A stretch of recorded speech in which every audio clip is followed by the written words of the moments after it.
ಕ್ರಿಸ್ತನಲ್ಲಿ ಪ್ರೀತಿಯುಳ್ಳ ಸಹೋದರರೇ ಮತ್ತು ಸಹೋದರಿಯರೇ, ನಿಮ್ಮೆಲ್ಲರಿಗೂ ಮುಂಜಾನೆಯ ವಂದನೆಗಳು. ಕ್ರಿಸ್ತನ ಜೀವಿತ ಪಾಠದ ಹೆಸರು ನನ್ನ ನೆರೆಯವನು ಯಾರು. ರೀಪ್ರಿನ್ಸ್ ಪುಟ 3803, ಪುಟದ ಸಂಖ್ಯೆ 253 254. ಕರ್ತನ ಜನರಲ್ಲಿ ಕೆಲವರು ಈ ಆಜ್ಞೆಯ ಅಗತ್ಯತೆಯಲ್ಲಿ ಮತ್ತು ನಮ್ಮ ಕರ್ತನ ನಿರ್ದೇಶನದಲ್ಲಿ ಅಡಕವಾಗಿರುವ ಪ್ರಭಾವದಿಂದ ತಪ್ಪಿಸಿಕೊಳ್ಳುವ ಪ್ರವೃತ್ತಿಯುಳ್ಳವರಾಗಿ ಹೀಗೆ ಹೇಳುವುದನ್ನು ನಾವು ಕಂಡಿದ್ದೇವೆ. ಹೌದು, ಗಾಯ ಹೊಂದಿದ ಮನುಷ್ಯನಿಗೆ ದಯೆ ತೋರಿಸಿದ ಸಮಾರ್ಯದವನೇ ನಿಜವಾದ ನೆರೆಯವನು. ಆತನಿಗೆ ದಯೆ ತೋರಿದ ಯಾಜಕನು ಮತ್ತು ಲೇವಿಯನು ಅವರಿಗೆ ನೆರೆಯವನೆಂದು ಎಣಿಸಬಾರದು. ಆದುದರಿಂದ ಆ ಗಾಯ ಹೊಂದಿದವನು ತಾನು ಗುಣವಾದ ಮೇಲೆ ತನಗೆ ಸಹಾಯ ಮಾಡಿದ ಸಮಾರ್ಯದವನೊಡನೆ ಯಾವಾಗಲೂ ಬಳಕೆಯಲ್ಲಿರಬೇಕು ಮತ್ತು ತನ್ನಂತೆಯೇ ಅವನನ್ನು ಪ್ರೀತಿಸಿ ಅವನ ಸೇವೆಯಲ್ಲಿ ಪ್ರಾಣವನ್ನು ಕೊಡಲು ಇಚ್ಛೆಯುಳ್ಳವನಾಗಿರಬೇಕು. ತನಗೆ ನೆರೆಯವನಂತೆ ನಡೆದುಕೊಳ್ಳದ ಆ ಇಬ್ಬರನ್ನೂ ತನಗೆ ನೆರೆಯವನೆಂದು ಅವನು ಎಣಿಸಬಾರದು ಮತ್ತು ಅವರನ್ನು ತನ್ನಂತೆಯೇ ಪ್ರೀತಿಸಬಾರದು.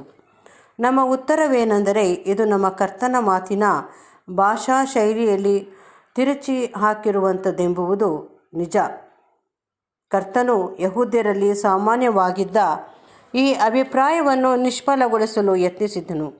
ಯಾಕೆಂದರೆ ನಿನ್ನ ನೆರೆಯವನನ್ನು ಪ್ರೀತಿಸಿ ನಿನ್ನ ಶತ್ರುವಿನ ವಿಷಯದಲ್ಲಿ ಕಟುವಾಗಿರಬೇಕೆಂಬುದು ಯಹೂದ್ಯರಲ್ಲಿನ ಗಾದೆಯ ಮಾತಾಗಿತ್ತು. ನೆರೆಯವನು ಎಂಬ ಶಬ್ದವು ತನಗೆ ಸಮೀಪದಲ್ಲಿರುವವನನ್ನು ಸೂಚಿಸುವುದು ಮತ್ತು ಶಾಸ್ತ್ರಿಗಳು ಮತ್ತು ಫರಿಸಾಯರು ಇದನ್ನು ತಮ್ಮ ಪ್ರವೃತ್ತಿಗಳಲ್ಲಿ, ತಮ್ಮ ನಂಬಿಕೆಯಲ್ಲಿ ಮತ್ತು ತಮ್ಮ ಪಂಗಡದ ಸಂಬಂಧಗಳಲ್ಲಿ ತಮ್ಮ ವಿಷಯದಲ್ಲಿ ಸಹಾನುಭೂತಿಯುಳ್ಳವರಿಗೆ ಇದನ್ನು ಅನ್ವಯ ಮಾಡಿಕೊಳ್ಳುತ್ತಿದ್ದರು. ಹೀಗೆ ಒಬ್ಬ ಫರಿಸಾಯನು ಮತ್ತೊಬ್ಬ ಫರಿಸಾಯನಿಗೆ ಸಂತೋಷವಾಗಿ ಸೇವೆ ಮಾಡುವನು ಮತ್ತು ಒಬ್ಬ ಶಾಸ್ತ್ರಿಯು ಮತ್ತೊಬ್ಬ ಶಾಸ್ತ್ರಿಗೆ ಸಂತೋಷವಾಗಿ ಸೇವೆ ಮಾಡುವನು. ಹೀಗೆ ಅವರು ತಮ್ಮಂಥವರ ವಿಷಯಗಳಲ್ಲಿ ಒಂದೇ ಪಂಗಡಕ್ಕೆ ಸೇರಿದವರೆಂಬ ಸ್ವಾರ್ಥ ಭಾವದಿಂದ ಧರ್ಮಶಾಸ್ತ್ರದ ಪ್ರಕಾರವಾಗಿ ತಮ್ಮ ನೆರೆಯವನೆಂದು ಅವರು ಮಾನ್ಯ ಮಾಡಿ ಇತರರ ಬೇರೆ ವರ್ಗದವರನ್ನು ಹೆಚ್ಚು ಕಡಿಮೆ ವಿರೋಧಿಯೆಂದು ಪರಿಗಣಿಸಿ ಅವರನ್ನು ಪ್ರೀತಿಸದೇ ಇದ್ದು ಅಥವಾ ಅವರು ತಮ್ಮನ್ನು ವಿರೋಧಿಸುವವರಾಗಿದ್ದಲ್ಲಿ ಅವರನ್ನು ಹಗೆ ಮಾಡುತ್ತಿದ್ದರು. ಕ್ರೈಸ್ತರಾಗಿ ನಾವು ಈ ಸಂಗತಿಯ ವಿಷಯವಾಗಿ ಇದಕ್ಕಿಂತಲೂ ಹೆಚ್ಚು ಉನ್ನತವಾದ ದೃಷ್ಟಿಯುಳ್ಳವರಾಗಿರಬೇಕು. ಈ ಅಭಿಪ್ರಾಯದ ವಿರುದ್ಧವಾಗಿ ನಮ್ಮ ಕರ್ತನು ನುಡಿದಿರುವುದನ್ನು ನಾವು ನೆನೆಸುವವರಾಗಿದ್ದೇವೆ. ಆತನು ಹೇಳಿದ್ದು, ನಿನ್ನ ನೆರೆಯವನನ್ನು ಪ್ರೀತಿಸಿ ನಿನ್ನ ವೈರಿಯನ್ನು ಹಗೆ ಮಾಡಬೇಕೆಂದು ಹೇಳಿದೆ ಎಂಬುದಾಗಿ ಕೇಳಿದ್ದೀರಷ್ಟೇ. ಆದರೆ ನಾನು ನಿಮಗೆ ಹೇಳುವುದೇನೆಂದರೆ, ನಿಮ್ಮ ವೈರಿಗಳನ್ನು ಪ್ರೀತಿಸಿರಿ, ನಿಮ್ಮನ್ನು ಹಿಂಸೆ ಪಡಿಸುವವರಿಗೋಸ್ಕರ ದೇವರನ್ನು ಪ್ರಾರ್ಥಿಸಿರಿ. ಹೀಗೆ ಮಾಡಿದರೆ ನೀವು ಪರಲೋಕದಲ್ಲಿರುವ ನಿಮ್ಮ ತಂದೆಗೆ ಮಕ್ಕಳಾಗಿರುವಿರಿ. ಆತನು ಕೆಟ್ಟವರ ಮೇಲೆಯೂ ಒಳ್ಳೆಯವರ ಮೇಲೆಯೂ ತನ್ನ ಸೂರ್ಯನು ಮೂಡುವಂತೆ ಮಾಡುತ್ತಾನೆ. ನೀತಿವಂತರ ಮೇಲೆಯೂ ಅನೀತಿವಂತರ ಮೇಲೆಯೂ ಮಳೆ ಸುರಿಸುತ್ತಾನೆ. ಯಾವನಾದರೂ ತನ್ನ ಸ್ನೇಹಿತರನ್ನು ಪ್ರೀತಿಸುವುದು ಮಾತ್ರವಲ್ಲದೆ ವೈರಿಗಳನ್ನು ಸಹ ಪ್ರೀತಿಸುವ ಈ ಮಟ್ಟಿಗೆ ತಲುಪದಿದ್ದರೆ ಅವರು ದೇವರಿಂದ ತನ್ನ ಮಕ್ಕಳೆಂದು ಬಹು ಹೆಚ್ಚು ಕಾಲ ಮಾನ್ಯತೆ ಪಡೆಯಲಾರನು. ಈ ರಾಜಾಜ್ಞೆಯು ಪೂರ್ಣವಾದ ದೇವರ ಚಿತ್ತವೆಂಬ ಹೇಳಿಕೆ ನೀಡುವುದರ ಮೂಲಕ ನಮ್ಮ ಕರ್ತನು ಕೊಟ್ಟ ಮೊಟ್ಟಮೊದಲು ಇದನ್ನು ಆರಂಭಿಸಿದ್ದನು. ಈ ನಿಯಮವು ಆತನ ಶಿಷ್ಯರಾಗುವವರೆಲ್ಲರನ್ನು ಆಳುವಂತಾಗಬೇಕು. ಈ ರಾಜಾಜ್ಞೆಯು ನಮಗೆ ಕರುಣೆ ತೋರುವವರನ್ನು ಮಾತ್ರ ಸೋದರರೆಂದು ಪ್ರೀತಿ ಮಾಡಬೇಕೆಂದು ಹೇಳುವುದಿಲ್ಲ. ಈ ಮಾತನ್ನು ಹೇಳುವಾಗ ನಮ್ಮ ಕರ್ತನು ಸ್ವಾರ್ಥಪೂರ್ಣವಾದ ಈ ಪ್ರೀತಿಯನ್ನು ಖಂಡಿಸಿದ್ದನು. ನಿಮಗೆ ಪ್ರೀತಿ ತೋರಿಸುವವರನ್ನೇ ಪ್ರೀತಿಸಿದರೆ ಫಲವೇನು? ಭ್ರಷ್ಟರು ಹಾಗೆ ಮಾಡುವುದಿಲ್ಲವೇ?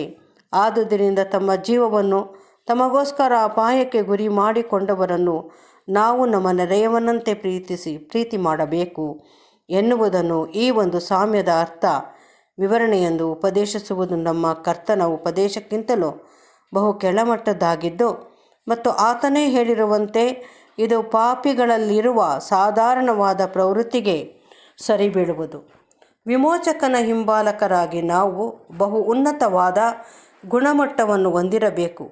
ಯಾವನು ಸಂಕಷ್ಟದಲ್ಲಿದ್ದೋ ಅವನಿಗೆ ನಮ್ಮ ಸಹಾಯದ ಅವಶ್ಯಕತೆ ಇರುವುದೋ ಅವನನ್ನು ನಮ್ಮ ನೆರೆಯವನೆಂದು ಗುರುತಿಸಿ ಅವನನ್ನು ಸಹಾನುಭೂತಿಯಿಂದ ಪ್ರೀತಿಸಿ ಅವನಿಗಾಗಲಿ ಅಥವಾ ಅವಳಿಗಾಗಲಿ ನಮಗೆ ಸಾಧ್ಯವಾದ ಮಟ್ಟಿಗೆ ಅವರಿಗೆ ಸೇವೆ ಮಾಡಲು ಸಿದ್ಧರಿರಬೇಕು.